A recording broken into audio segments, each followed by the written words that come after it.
Salam alaikum. Merci. Si je vous demande, c'est quoi l'obstacle qui est en train de votre vie normale et votre vie exceptionnelle? C'est quoi l'obstacle? C'est quoi la distance qui vous sépare de votre réussite, de vos réalisations, de la vie exceptionnelle à laquelle vous rêvez?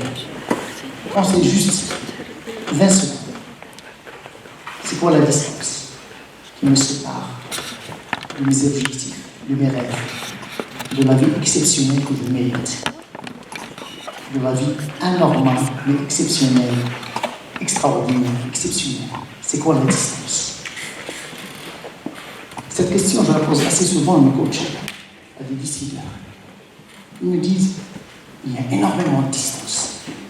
Il y a des kilomètres, il y a des années-lumière de mes rêves, de mes réalisations. Mais pensez-y, la distance, c'est à peu près entre 14 et 17 cm. Ça dépend du diamètre de votre tête. C'est la distance entre vos deux oreilles. C'est votre cerveau. C'est une décision. C'est juste la distance entre vos deux oreilles.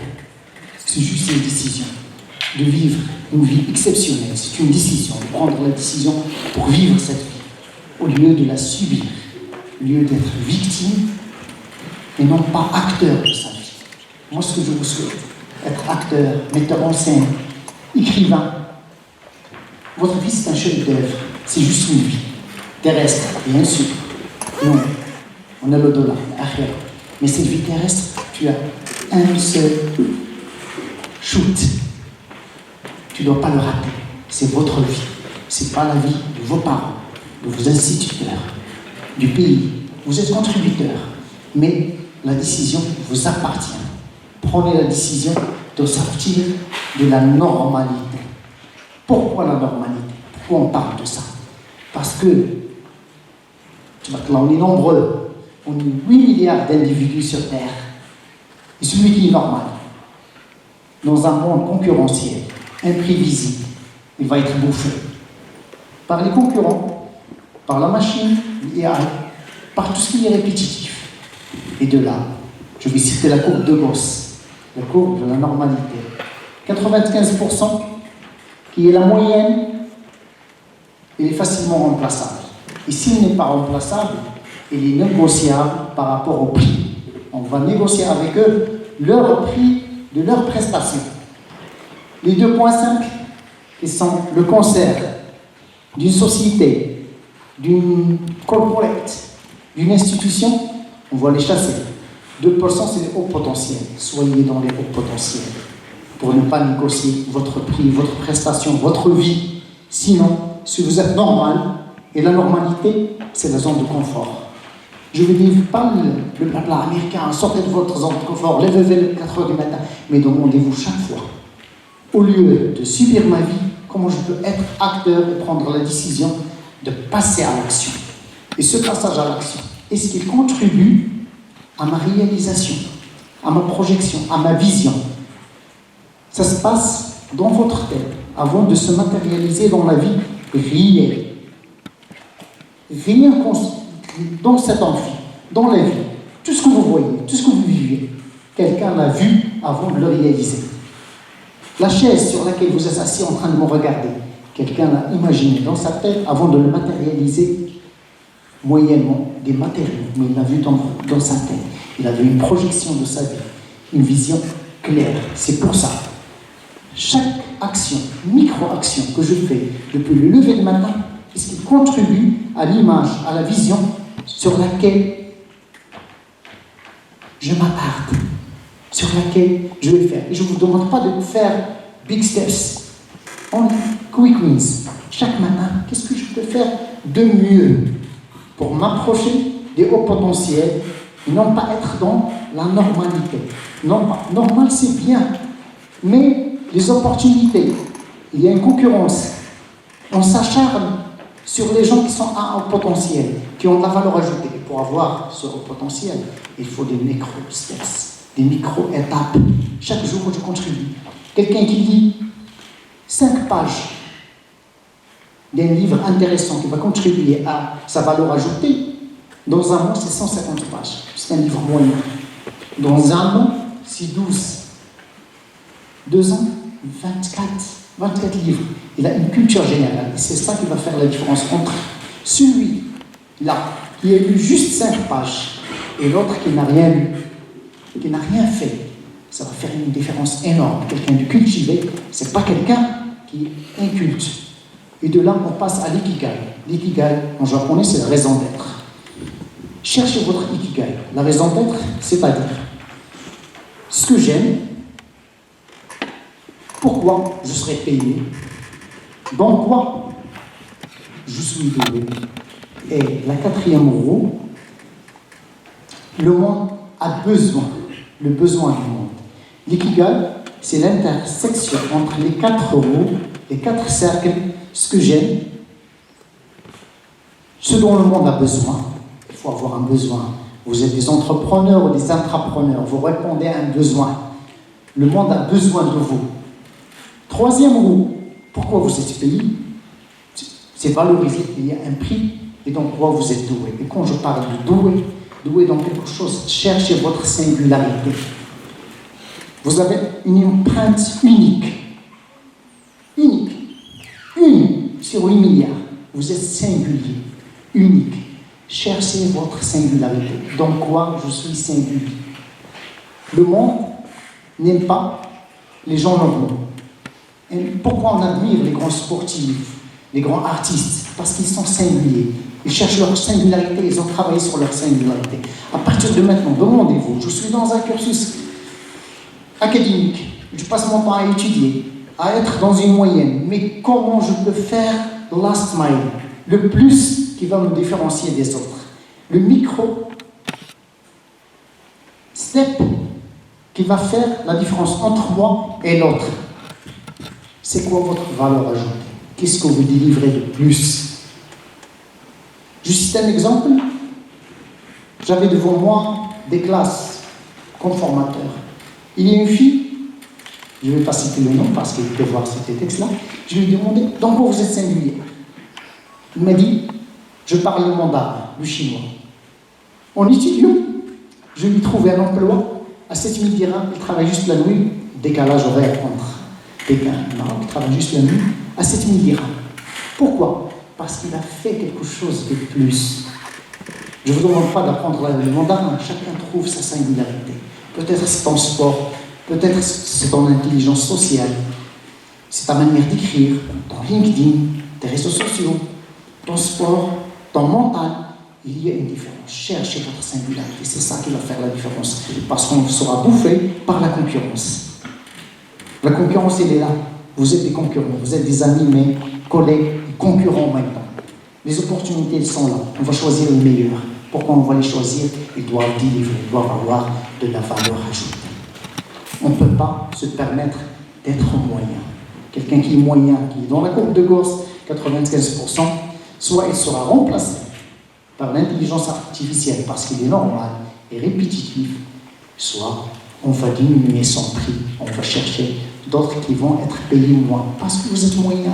Cherchez à se démarquer. Et on cherche à vivre une vie extraordinaire.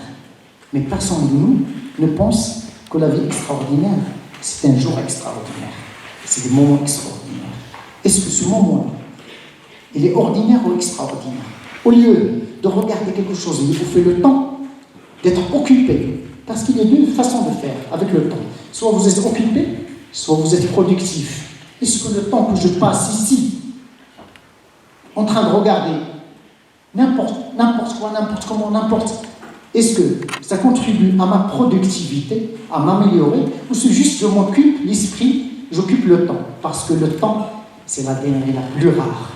On ne peut pas le stocker, on ne peut pas le donner, on ne peut pas l'acheter. 24 heures, c'est 24 heures, il passe.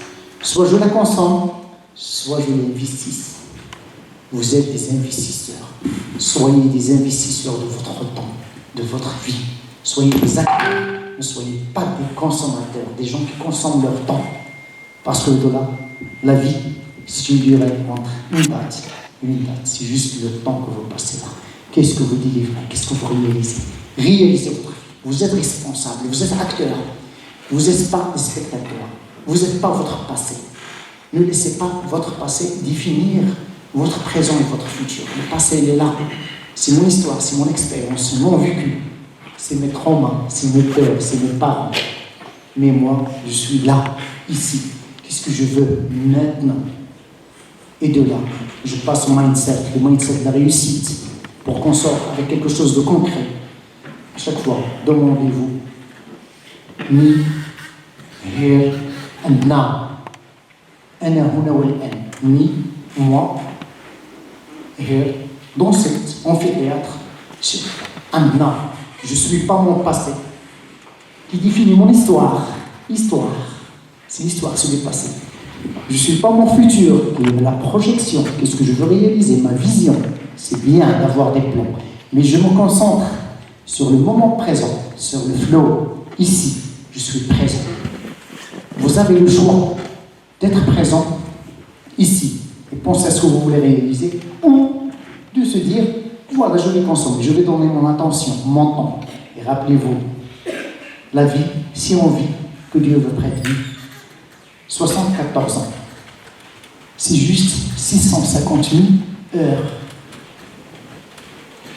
74 ans. C'est 650 000 heures. Moi, je me dis, c'est pas bon. C'est pas illimité. Vous croyez éternel. Personne n'est éternel. C'est ça la réalité. La fatalité est là. Il y a la mort. Il y a un délai. Jusqu'à maintenant, il n'y a personne qui est éternel. On ne peut pas acheter l'éternité. On a une limite. On a 650 000 heures. Est-ce que je vais vous donner mes heures? Et pourquoi je veux vous donner mes heures à un ami, à un collègue, à la victimisation, où je vais choisir moi? Me, here and now. Qu'est-ce que je veux, moi? Posez-vous la question. Qu'est-ce que je veux réellement? Oubliez mes parents, l'instituteur, le système, X, Y, la victimisation, on ne la veut pas. On veut des responsables, adultes, qui ont le choix et qui ont la liberté. Le libre arbitre. Jouez juste sur ce petit moment, le libre arbitre. Qu'est-ce que je veux? Malgré que le libre arbitre, selon Nietzsche, Spinoza, il y a des gens qui disent, il y a le déterminisme, il y a des gens qui disent, il y a le libre arbitre, mais jouez juste sur ce moment-là. Qu'est-ce que je peux faire pour m'améliorer? Est-ce que ça contribue à ma vie future? Qu'est-ce que je veux réaliser? Qu'est-ce que je veux faire? En quoi ma singularité, je peux la valoriser, je peux la monétiser? Gagner avec ma singularité. Ah, pour le moment, je ne peux pas. Je suis juste un étudiant. Très bien. Investissez votre temps, votre attention, votre flow, votre présence. On a un concurrent qui est assez puissant. Et c'est un allié assez puissant en même temps, les deux. C'est votre smartphone. Soit c'est un allié, soit c'est un ennemi. Vous pouvez apprendre n'importe quoi. Et n'importe comment, et le moment que vous choisissez. Et ça peut être votre pire ennemi si je continue à scroller. De là, je donne ma vie aux GAFAM. Google, Amazon, Facebook, Netflix. Je donne. Profitez de la vie. Je ne dis pas la vie, c'est juste du désir, de la contrainte. Mais la vie, c'est un puissant équilibre entre désir et plaisir. Ayez les deux. Mais dans le désir, c'est quoi mon désir? Et je vais finir avec juste une question. Demandez-vous, qu'est-ce que je veux? Et la deuxième question, qu'est-ce que je vaux? Qu'est-ce que je veux réaliser? Et qu'est-ce que je vaux réellement? Quelle est ma valeur? Le marché, il est là. Les opportunités sont là. Mais qu'est-ce que je veux valer? Qu'est-ce que vous allez délivrer? Oubliez le diplôme, oubliez le système. C'est moi. Qu'est-ce que je veux réaliser ma vie? Parce qu'à la fin, quand l'amour se présente, vous allez regarder derrière vous et dire, j'ai vécu une belle vie. J'ai pas de regrets, j'ai pas de remords. Je suis fier de ma vie. Soyez fiers de vous. Passez à l'action. Choisissez vous, me, here and now. Merci.